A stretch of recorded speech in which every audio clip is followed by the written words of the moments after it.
Welcome to Three Witches and a Druid podcast, a Canadian podcast about paganism in today's modern society.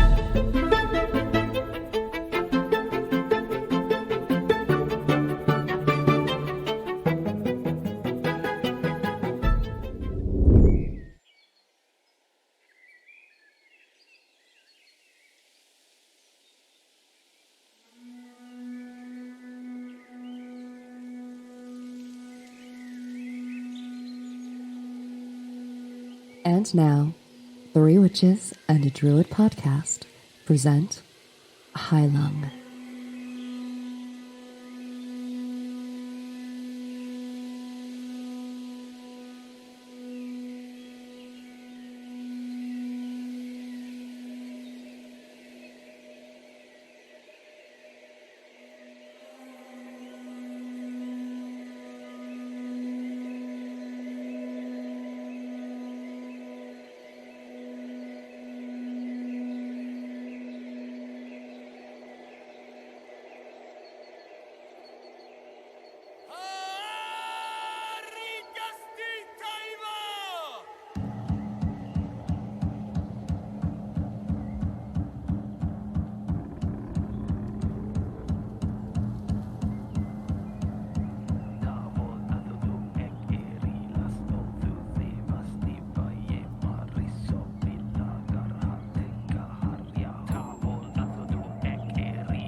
Hello, everybody, and welcome back to Three Witches and a Druid, where we sit around and discuss our personal experiences living our lives as pagans. My name is Margot. And I'm Maeve. Gwen. And I'm Brian. So today's topic is magical names or craft names. And I think it's a little funny this came up because just literally yesterday in a hedge druid Facebook group I'm in, somebody had asked, what do you guys feel about craft names? So I garnered all sorts of notes from that. And it's interesting that there's only one of us on the podcast that uses our magical name. True. Well, there might be a reason for that, and I got notes. Oh, Yeah. there we go. Interesting. So, in druidry, craft names and magical names aren't really a thing. That's more of a personal choice. Now, I'm under the, and please correct me if I'm wrong, I'm under the impression a lot of that mostly comes from Wicca witchcraft. Now, I can't speak for all of them, but yes, it is very much, it started with BTW, British Traditional Witchcraft, and I started out in a British Traditional Witchcraft coven 30 years ago, or whatever the heck it was. And oftentimes when you did your dedication to, and became a neophyte to do your studies, you were given one. Now, I had already chosen mine, but I saw others being given one. And I often, and in the particular group I was in, I was very surprised after a time or two. It's like, this is the magical name you gave this person.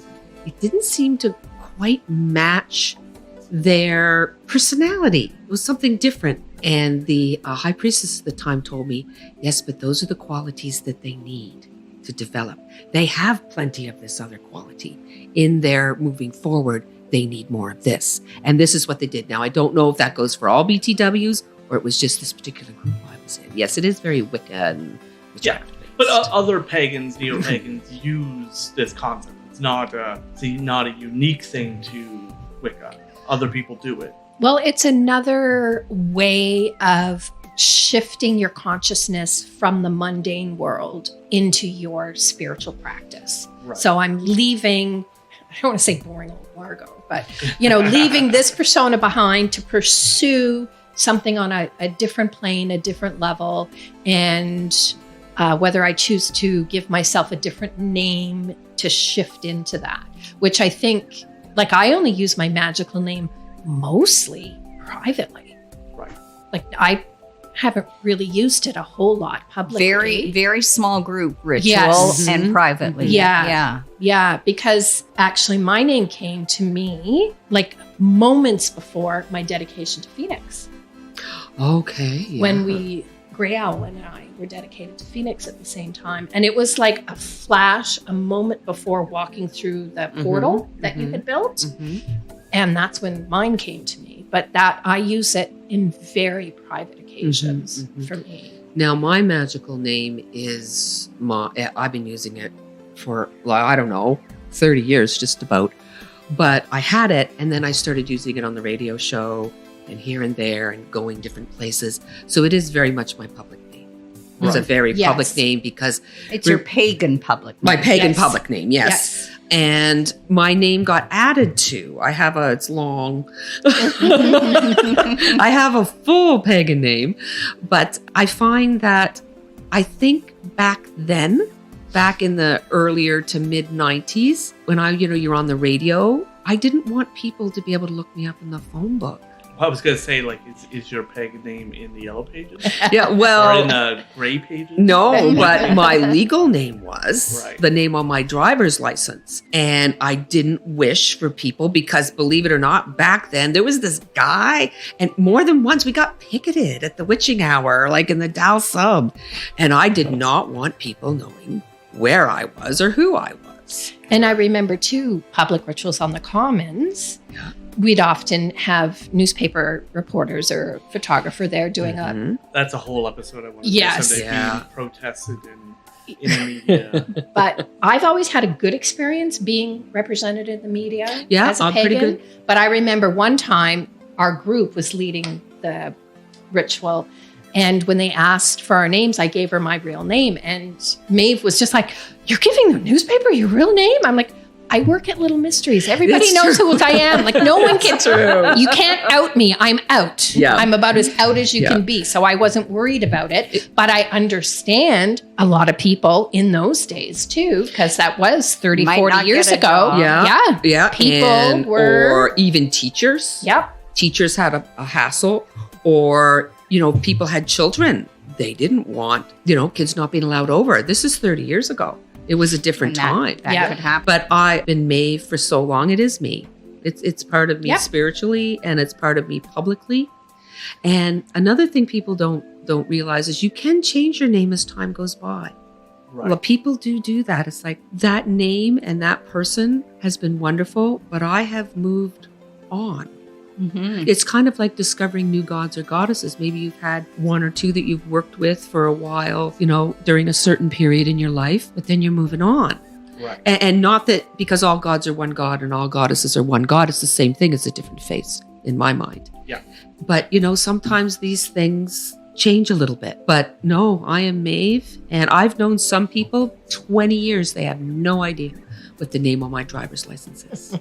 30 years, and they have no clue. So history tells us that it was quite common for tribal cultures never to actually name a baby. They often were given baby names, which would identify the child and its behavior, but then as they grew older is when they would choose their own names. This is quite common. This Very idea of interesting. crafting. Also, in Romani culture, Romani have 3 names. They are given their birth name, a nickname, which everyone knows them by and calls them by, and then their real name. And their real name is often only known by the father. That way, no one else will know the real name, and they can't have a curse placed on them. Well, that's the thing, right? You think about naming mythologically, and if you look to the Old Testament, mankind derives dominion over the animals as Adam names all the animals. Mhm. He puts you in a box. You are in essence that is in a box. And what is so? If you are a fox, you are this. You are this. You are this. If you are naming, infers power. Mm-hmm. So if you have the ability to name something, so as we transition, I think in other cultures, even in Catholicism, I remember along with the pretty dresses that young girls got for first confirmation, didn't they get another name? They In got Catholicism, yes. So, Boys and I girls. don't remember that. You didn't? Not probably I don't you get the pretty remember. dress, but you the got new this name. pretty white dress though, right? Oh yeah, There- yeah. what Because is I the gave name? my pretty white dress to Rain. Rain to play dress up with.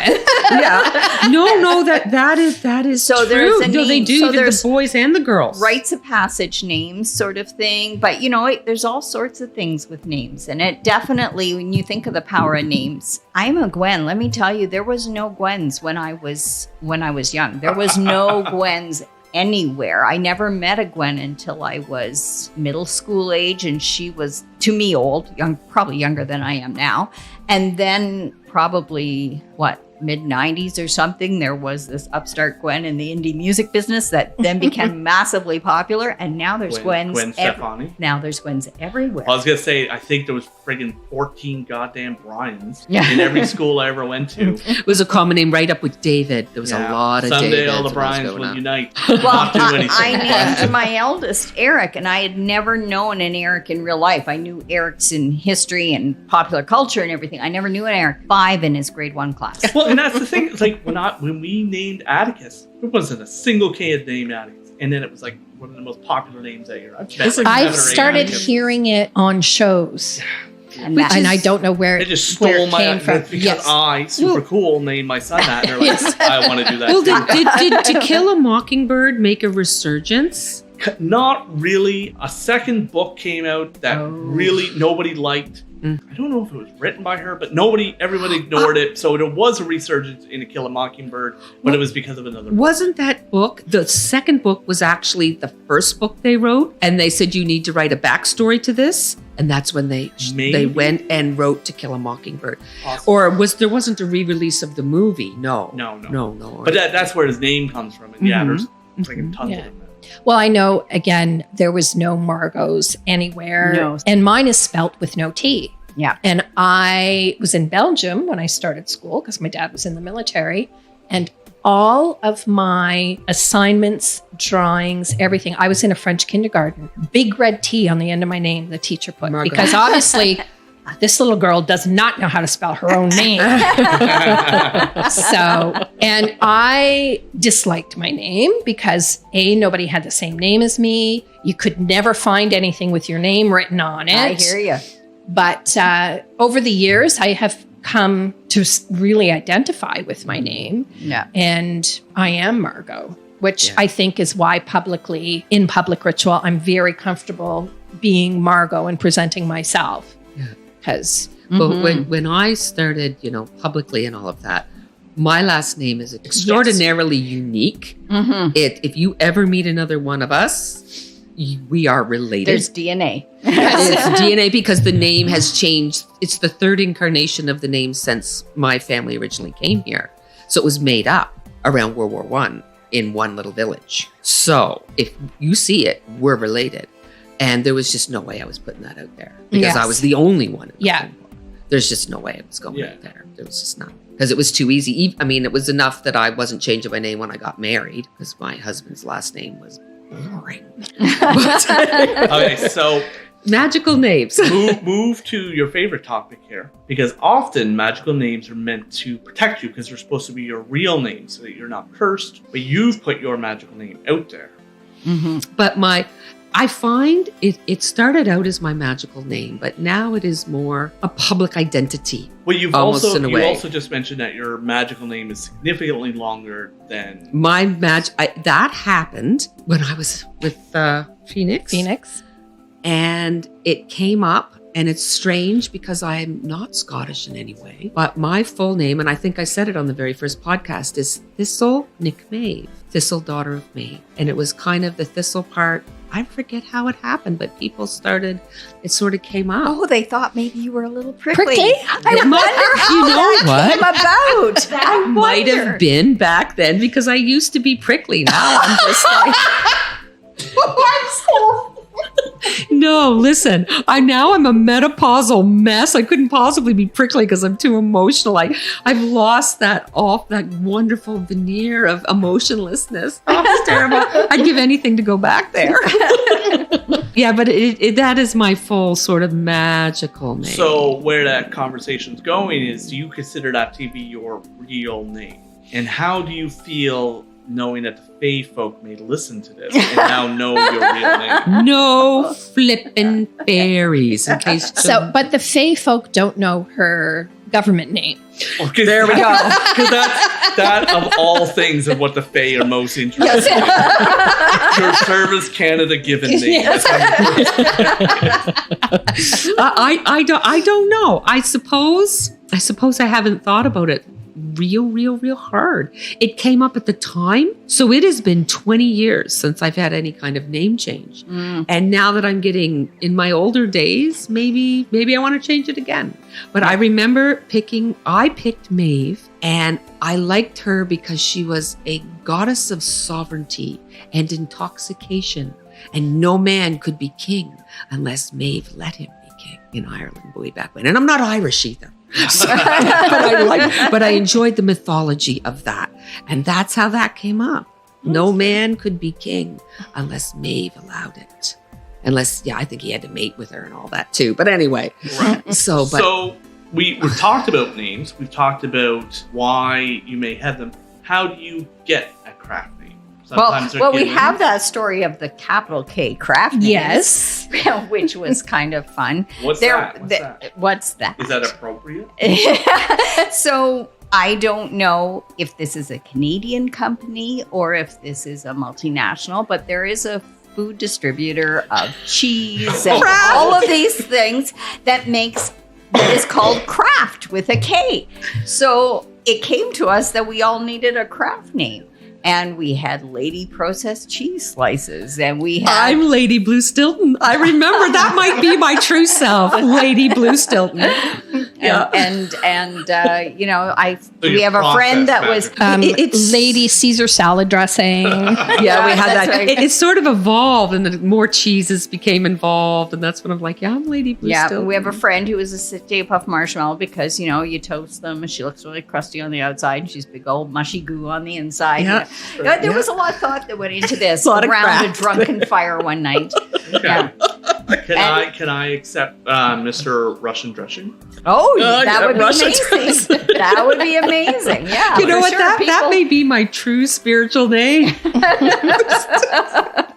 Oh, Wouldn't it be great? Like the time comes, you pass on, and you move up to the Summerlands, and at the gate, he just says that. He says that magical name. yeah. Lady Process Oh, that's cheese. me.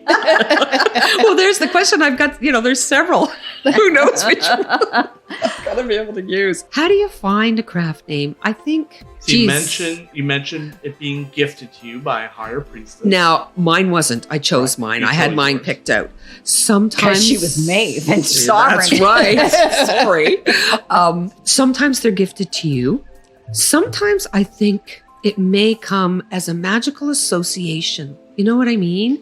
Perhaps you've had an experience somewhere in nature, like I've known ivies, or different trees or this or animals, or maybe you enjoy an author. I'm kind of stumped here a little bit. For me, I would just allow it to happen.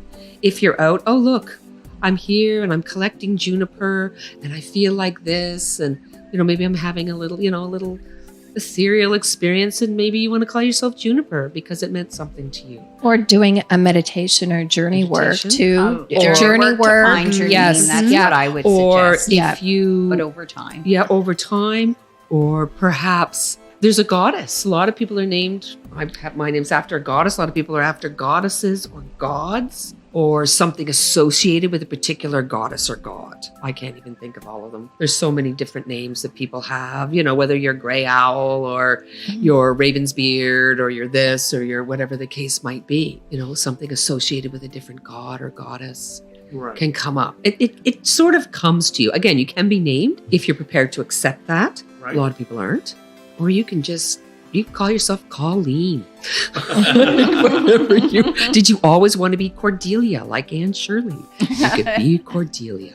That kind of idea. And so when you receive or decide on your magical name, is there anything you feel you should do? Is there any sort of protection you should place on that name? Is that a thing? I haven't, but I imagine it could be a thing, especially if you plan to use it only in private, or you're nervous of the fae. Now I'm going to be thinking about that. But you certainly would present yourself to your god or goddess or the universe and do a little dedicant sort of, I think, ceremony to present yourself and say, this is the name I like and maybe why and what you hope to achieve, as that name and whatnot. And when I'm using this name, I am doing this to honor your presence and honor this experience. We're right next to a school, and there's a small child outside with a trumpet. a trumpet or a saxophone or something. It's only in elementary, so they can't be that good. Well, and I think about naming yourself. I read this popular witchcraft type book a couple of years ago. It was Veronica Varlow in Bohemian Magic, and she had this spell in it, and it was about choosing a name that made space for a big life, because names kind of constrain you. So referring to, and I always thought that was kind of cool, like when you think in stories, Daenerys Stormborn, or Gandalf had all these other epithets, adjectives that followed his name that described him. So this is a really interesting little project where you are like, yeah, I want an epic name. I want something. So think about maybe the astrological sign you were born under, or where you were born. Was it near a river? Was it during a storm? What do you think? You were born in a car. Maeve, VW. Yeah. No, what I'm thinking is big life. I should change that to bitch nickname. That's been called me plenty of times. I've had that designation. That's for a big life, being a bitch. That's true. I think it's kind of cool. So she recommends, go through like maybe weather at the time of your birth, or maybe land things, or animals that you are, friend of or spirit of, or all those sorts of things that you kind of make a collection of things that kind of describe your birth environment, or where you are, or who you are, and then sort through and find that you like. That's interesting. And then say, because if you name yourself, you're naming possibility. The ice was falling from the sky the day I was born. You are stormborn. There was ice. The ice was falling, but it was the end of January, and it was ice. I looked it up one time. What was the weather in Halifax that day? And it was ice.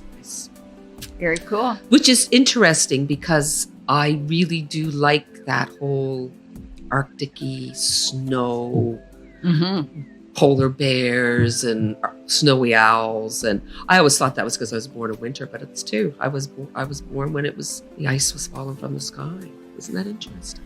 That reminded me when we had talked about this a few weeks ago. I had found this little thing, and of course I don't know where it is now. I wasn't prepared enough about taking the first letter from the month you were born, the second letter from your eye color, the third letter from the city you were born in, and it was something like that. And then you put those together to make a name, come up with a name. And JB, what was the third one? the town you were born, maybe? H, I can't JBH. remember. But mine, that wasn't it exactly. But because but that's mine came out to interesting. be, I think it was NAYE or something. Is that what mine came out to You be? actually have Whatever it vowels. was. Yeah, yeah. So I thought that was kind of a neat experiment as well, to come up with, like, if you're a new group together and you're trying to come up with something, or even an exercise to do together, just to see what you think of it, to make a list of what are these important aspects of who you are, and then go through the first letter, second letter, third letter, and Margot, put that together. I smell an interesting evening with you doing that coming up. Do you smell that, Gwen? Yes. I smell that. So I will have to, now that I've thrown that out there without the actual instructions, I'm going to have to go and find my notes, because I know I had written notes down about that somewhere. Yeah. That it was very cool. Yeah. That is very cool. I would enjoy when you do that. I'll be there. That's insanely cool. All right. Well, thank you very much for tuning in. And I hope you have good luck finding your magical name. And I will. Don't tell everybody. Or the government bureaucracy fairy will get you. I'm paranoid. I will say just one little thing before we go. I did do the follow-up to our Elements shows on the Witching Hour on CKDU with elemental deficiencies and how to remedy elemental deficiencies. And if you go to ckdu.ca and look up the Witching Hour Sun and Sea, you can look up the October 14th episode and you can listen to it if you missed it. So it's there to listen to. Again, that's ckdu.ca, October the 14th, and it is the Witching Hour. I'll try to find the link and put it in the show notes. Great. I was suffering from sinusitis. I sound terrible, but it's there. Oh, you probably have your deep, throaty radio voice going. If you have any questions or comments, you can certainly reach us on our Facebook page. 3 Witches and a Druid podcast would like to take a moment to shout out to our amazing Patreon supporters from all around the world. Today, Margot, Gwen, Maeve, and Brian would like to welcome our newest Patreons, Chris, Stephanie Matthew, Samantha Brooks, and Thomas Wilding. Without your generous contributions, now and over the past 2 seasons, we could not bring you this magical content, and we thank you once again for listening. And until next time, everyone, merry meet, Merry part, and merry meet again. blessed be. This has been 3 Witches and a Druid podcast. Thanks for listening.